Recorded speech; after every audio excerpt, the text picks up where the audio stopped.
NTPC Navinagar ग्रामीण क्षेत्र में विकास की एक नई कहानी गढ़ रहा है। यह हर्ष की बात है कि एनटीपीसी नवीनगर के तत्पर प्रयासों से ग्रामीण इलाकों में सकारात्मक बदलाव आ रहा है।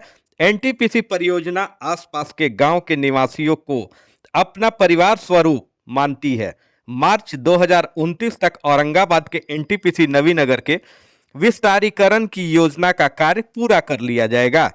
इसी के साथ ही इस विद्युत परियोजना की क्षमता 1980 से बढ़कर 4380 मेगावाट हो जाएगी। जानकारी देते हुए एनटीपीसी नवीनगर के परियोजना प्रमुख सह कार्यकारी निदेशक एल के बेहरा ने बताया कि विस्तारीकरण की इस योजना का मेजर कार्य जिस कंपनी को दिया गया है वह मोबिलाइज हो चुका है। जल्द ही निर्माण कार्य प्रारंभ हो जाएगा और इसे निर्धारित समय सीमा के भीतर पूरा भी करा लिया जाएगा। उन्होंने बताया कि 800 मेगावाट विद्युत उत्पादन क्षमता वाली 3 नई इकाइयों का यहां निर्माण होगा। पहली इकाई से विद्युत उत्पादन प्रारंभ करने के बाद अगले 6 महीने के भीतर दूसरी और फिर तीसरी इकाई प्रतिस्थापित कर ली जाएगी।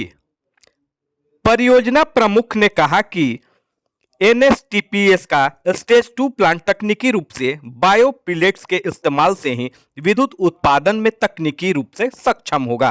कहा कि यह सक्षमता इसलिए भी जरूरी है क्योंकि 2023 में ही केंद्र सरकार ने कोयला आधारित विद्युत संयंत्रों पे कार्बन डाइऑक्साइड उत्सर्जन में कमी लाने के लिए कोयले में 5 से 7% बायोमास के इस्तेमाल का नीतिगत निर्णय लिया है। इस निर्णय से पारंपरिक ऊर्जा स्रोतों कोयला के साथ नवीनीकरण ऊर्जा स्रोत बायोमास को एकीकृत करने की मदद मिलने वाली है, जिससे स्वच्छ ऊर्जा मिश्रण की ओर संक्रमण में सहायता मिलती है। उन्होंने कहा कि फिलहाल ताप विद्युत उत्पादन संयंत्रों में बायोमास से बने पिलेट्स का इस्तेमाल नहीं हो रहा है। केंद्र सरकार के नीतिगत निर्णय के आलोक में निकट भविष्य में कोयले में 5 से 7% की मात्रा में बायो पिलेट्स मिलाकर बिजली उत्पादन के लिए जाने वाली संभावना है।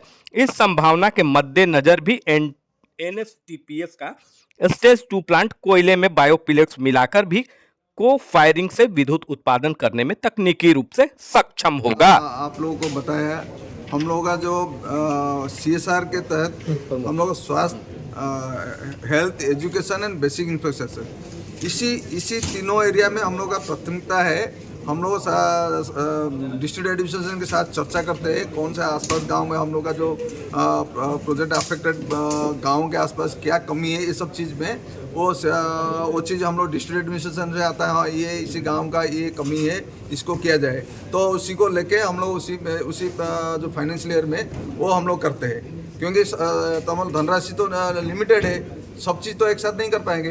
तो सपोज इसी धनराशि में हम लोग को 10 काम करना है, तो मेरा जो धनराशि इसमें से 7 काम करना है, तो इसी 7 काम करते फिर अगले जो फाइनेंशियल ईयर है बाकी काम करने का होता है, प्लस नया काम करते रहते हैं। हाउएवर जैसे जो MOEF से कुछ दिशा निर्देश आएगा, बायो ईंधन का भी हम लोग का कुछ इस्तेमाल करना है, उसी के लिए हम लोग तैयार है। हम लोग का सिस्टम तैयार है। स्टेज 2 इकाई जो आ रहा है हम लोग को उसी बायो ईंधन का भी जलाने का सक्षम रहेंगे। तो उसी के साथ हम लोग का जो MOEF से जो दिशा निर्देश आएगा, भारत सरकार से दिशा निर्देश आएगा, उसी के तहत हम लोग आगे बढ़ेंगे। हम लोग का इंफ्रास्ट्रक्चर रेडी रहेगा, मैंने सिस्टम रेडी रहेगा। ये सब देश में हम लोग का 1/4 कैपेसिटी है, लेकिन हम लोग का जो इतना एफिशिएंट है, ये 1/3 का बिजली एनटीपीसी पैदा करता है आज के डेट पे। तो आगे भी इस तरह का हम लोग का जो अभी स्टेज 2 आ रहा है, एनटीपीसी का दूसरे स्थान में भी इस तरह का बिजली कैपेसिटी एडिशन हो रहा है। आगे भी हम लोग भारत गवर्नमेंट का जो ये बिजली का रिक्वायरमेंट फुलफिल करने में भरपूर प्रयास करेंगे। सर, एनटीपीसी पावर प्लांट में एक दिन में कितने कोयले की खपत है? वो डिमांड के ऊपर डिपेंड करता है। जो हम लोग का 1980 मेगावाट का कैपेसिटी है, हम लोग का जैसे ग्रिड में डिमांड आएगा पूरे का पूरा है, कोयला पूरा लगेगा, उसका तो ग्रिड से कम आएगा तो कम लगेगा।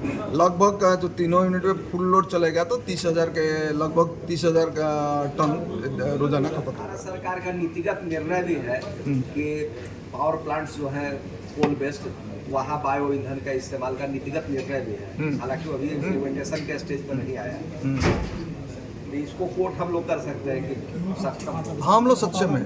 बायो ईंधन जैसे हम लोग का इकाई में बायो ईंधन जलाने का जो पैलेट्स है, उसी के लिए हम लोग का इकाई जो बन रहा है वो सक्षम रहेगा। अच्छा, उसमें क्या रेशियो हुआ करता है? जैसे बायो ईंधन इस्तेमाल होगा तो उसमें कोल और बायो ईंधन दोनों मिला करके मिक्स करके होता है या सीधा बायो ईंधन? नहीं, वो हम लोग का प्लांट चलाने का जो टेक्निकल जो रिक्वायरमेंट है उसी के तहत होता है। मतलब ऐसा नहीं ना कोई एक चीज़ हम लोग को प्लांट भी चलना है तो टेक्निकली संभव है वो चीज़ होता है, प्लस सरकार का दिशा निर्देश के अनुसार हम जैसे लोग अगर बायो ईंधन का आज की तारीख में सरकार की से बात अलग करते हैं कि अगर चलाया जाए, अगर उपलब्ध हो जाए बायो ईंधन, तो अगर बायो ईंधन पर तो अकेले बायो ईंधन पर चलेगा पावर प्लांट की कोल मिक्स करके चलेगा? नहीं, वो क्योंकि आपका जो टेक्नोलॉजी है किसी एक अभी कोयला के लिए हम लोग का संयंत्र बन रहा है, उसी के साथ साथ कुछ बायो ईंधन भी दे रहे हैं। बायो ईंधन इतना पर्याप्त मात्रा नहीं है कि जो कि हम लोग का पूरा बिजली पैदा कर सकते हैं, इसलिए बायो ईंधन का मात्रा कम ही रहेगा। तो हम लोग कोयले के साथ थोड़ा जो टेक्निकली जो ये है उसी के अंदर थोड़ा थोड़ा हम लोग मिलाते हुए चलाएंगे। मतलब 75-25 और टेक्निकली डिफाइंड होता है। अभी मैं कितना परसेंटेज बता नहीं सकता हूँ। जो हम लोग का प्लांट चलाने का जो टेक्निकली जो पॉसिबल है उसी के तहत हम लोग मिक्स करके चलाते हैं।